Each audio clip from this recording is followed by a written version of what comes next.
May dala ka namang lisensya? Wala po. Wala rin. May lisensya ka?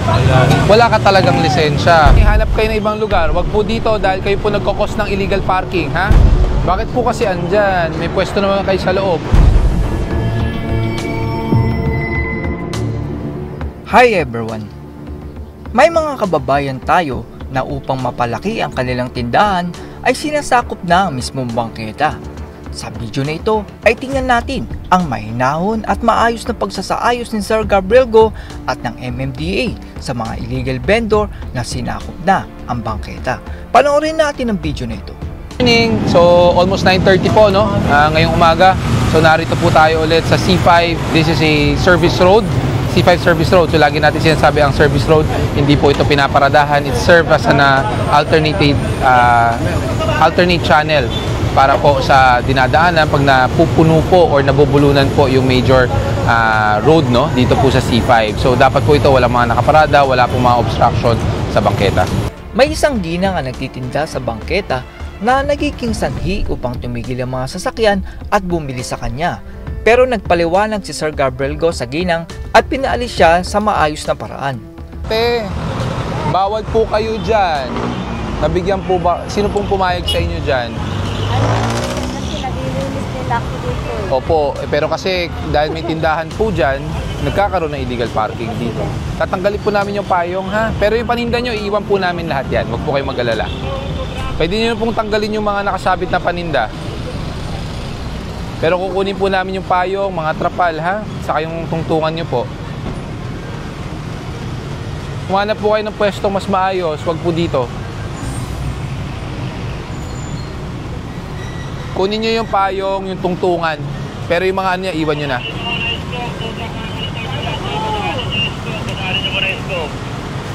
Okay na, nandito na sa akin.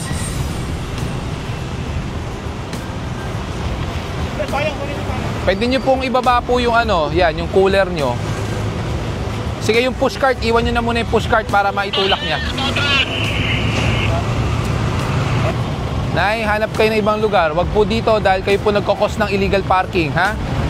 Sa susunod na makita ko po ulit yan, pati yung mga lalagyan, kukunin ko na, ha? Tara. Ito namang mga tindahan ay paulit-ulit na sinasabihan na kung maaari ay alisin ang kanilang tindahan dahil ang kanilang pwesto ay lakaran ng mga tao. Sabihan na kayo eh.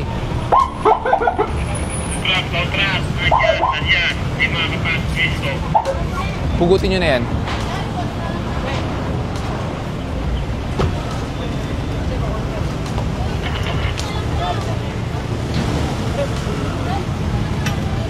Hello. Putulin mo na lang. Wala na kayong paglalagyan sa loob niyan. Sinabi ko na po dati, hanapan nyo ng pwesto yan.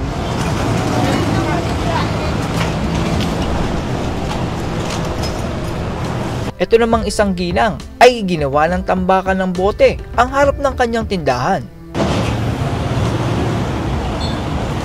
Dapat tanggalin to eh.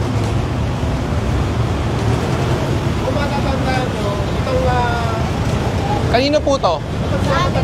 Pwede nyo po ba ipasok? Nakakadiri naman ang ginawa ng ating mga kababayan sa bangketa kung saan ay gumawa sila ng CR gamit lang ng tagpi-tagping kahoy at bote ng mineral water. Ginagawang Pasira na lang natin. pasira na lang natin yan. May wala pa kayong gloves? To, Oxford, saglit lang. Andi, sige, pakuha mo muna to. Pasira lang natin. Ayan, buksan na lang. Para, buksan na lang.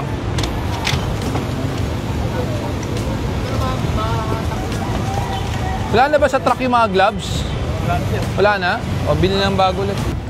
Nilagyan naman ng tent ang mismong bangketa na sana ay lakaran ng tao. Pero ang pinakadelikado po ay yung trapal na inilagay sa harapan ng kanilang negosyo. Ang masama po kasi niyan ay nauntog na po kasi ako sa mga bakal ng trapal na yan. Kaya maganda po na talaga na pinatanggal ito ni Sir Gabriel Go para hindi na po makadisgrasya ng iba.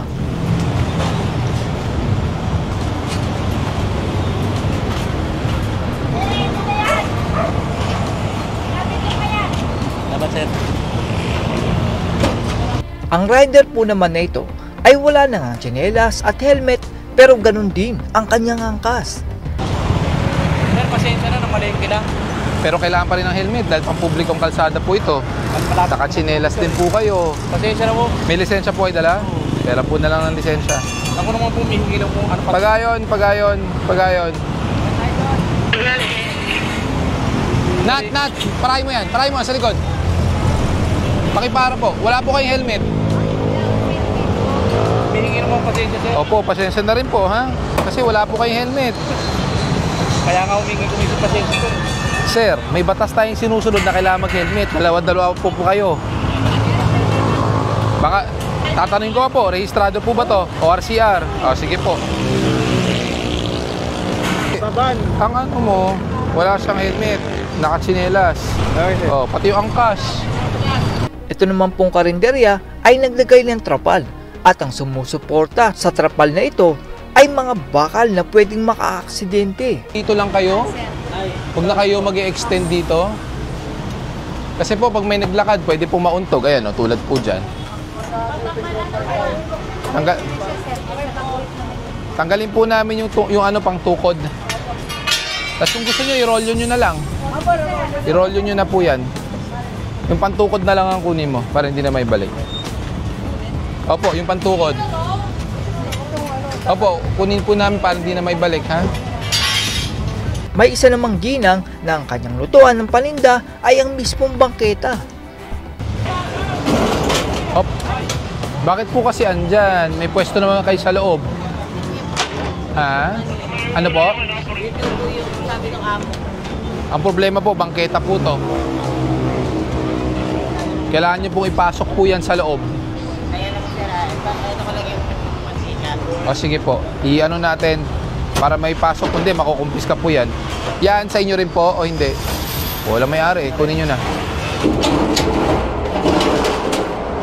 Tapos yung harang, buksan nyo para hindi na maibalik yung mga nandito.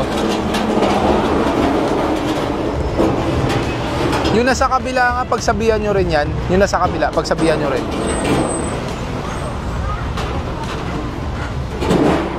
Kamo, ipasok na nila yan kung ayaw lang kunin natin.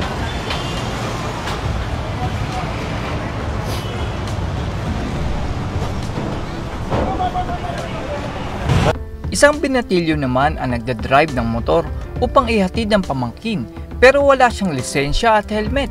Negative lang po. Opo, pero wala kang helmet. Negative lang po. Pakitabi po. May dala ka namang lisensya? Wala po. Wala rin. May lisensya ka? Wala ka talagang lisensya. Negative lang po. Kapatid ko papasok po sa isa. Boss, bago ka makapagmaneho ng motor, kailangan may lisensya ka.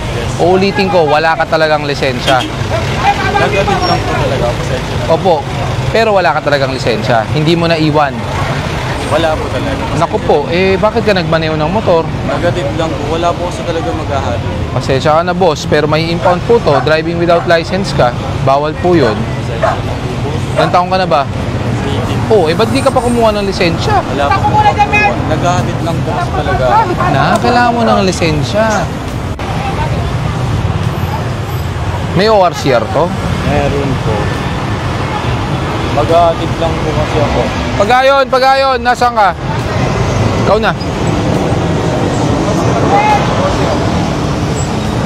Wala talagang lisensya so may impound talaga yan. Isang rider din ang nahuli dahil kahit meron siyang lisensya ay wala naman siyang helmet. Sir, sa susunod din po yung sapatos o yung tsinelas, dapat hindi po kita ang daliri. Pag nagmomotor po kayo, enclosed po dapat.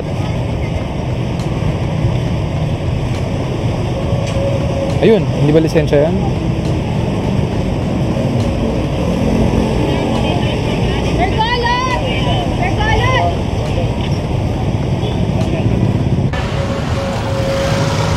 May helmet ka naman sa bahay. Gamitin mo sa susunod bago ka magmotor. Helmet.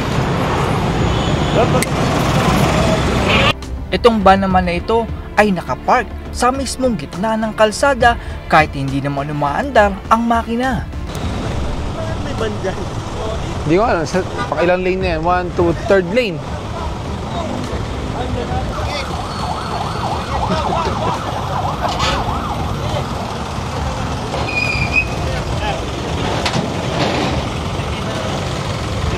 afternoon. Hindi rin po namin alam, hindi namin kilala yung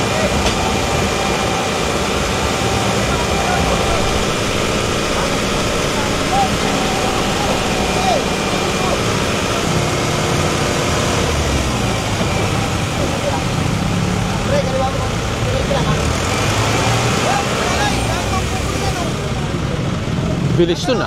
Makikita naman natin dito ang mga kalakal ng isang bahay na ginawa ng tambakan ng mismong bangketa.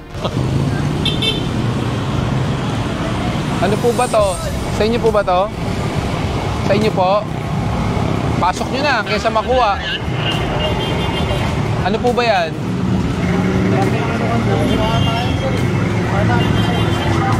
Pakitabi nyo po, pakitabi. Ay, patabi nyo na. Sa buko. May isang vulcanizing shop naman ang ginawang tambakan ng gulong ang gilid ng kalsada.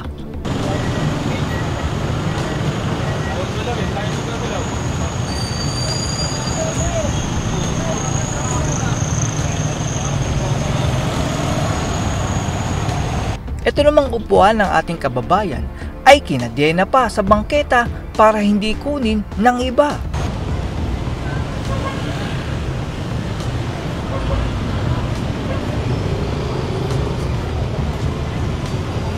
Naka ano sa ilalim.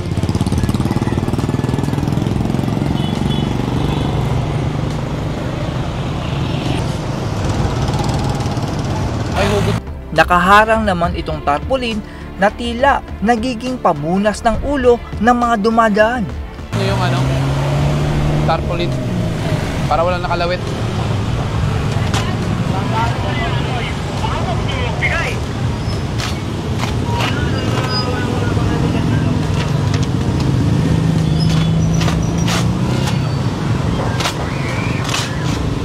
Ito rin.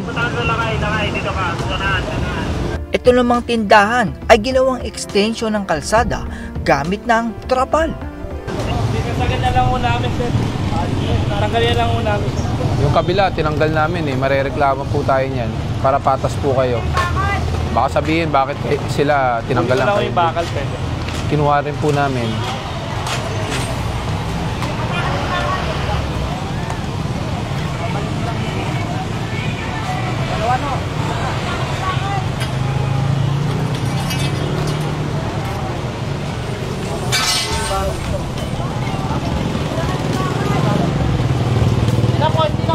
Hindi na po. Yung isa, nakuha nyo na isa. Yung isa, okay na po yan. Hayaan nyo na. Hello po. Yung tali.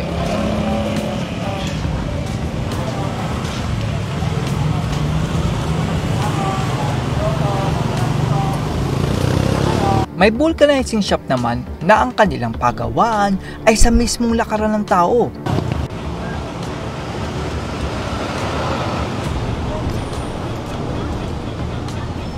Pakisara po yung gate nyo. Nakaharang po sa bangketa.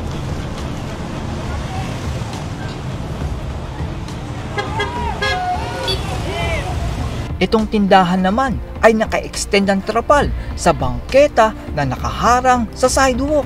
Stay.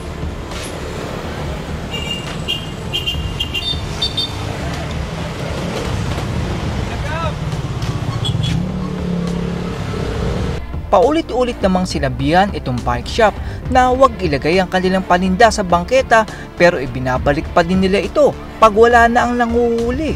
Sinabihan ko na kayo dati. Kukulit nyo talaga.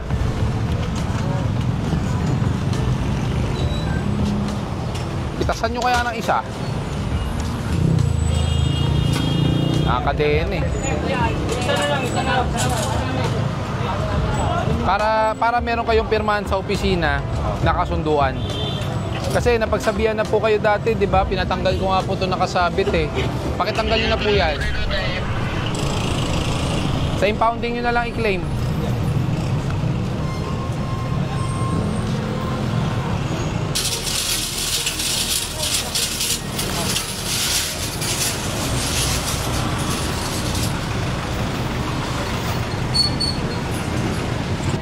Natuwa naman si Sir Gabriel Go dahil ang mga nagtitinda ng prutas ay sumusunod sa batas. Oh, yan. Hanggang dyan lang kayo para yung mga bumibili sa inyo, pwede dyan, hindi dito. Gawa mo ng paraan na may stopper.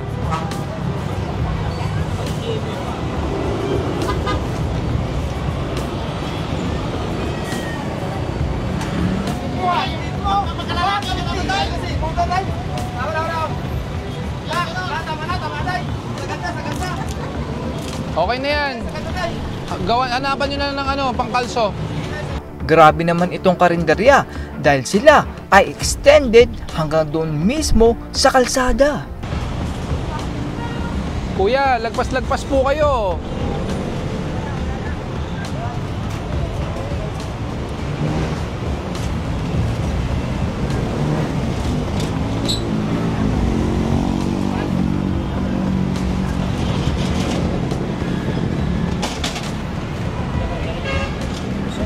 Huwag kayong lalagpas sa posting yan. Usog nyo po, usog nyo po. Napakalaking tulong po ang ginagawa ni Sir Gabriel Go at MMDA upang malakaran ng mga bangketa.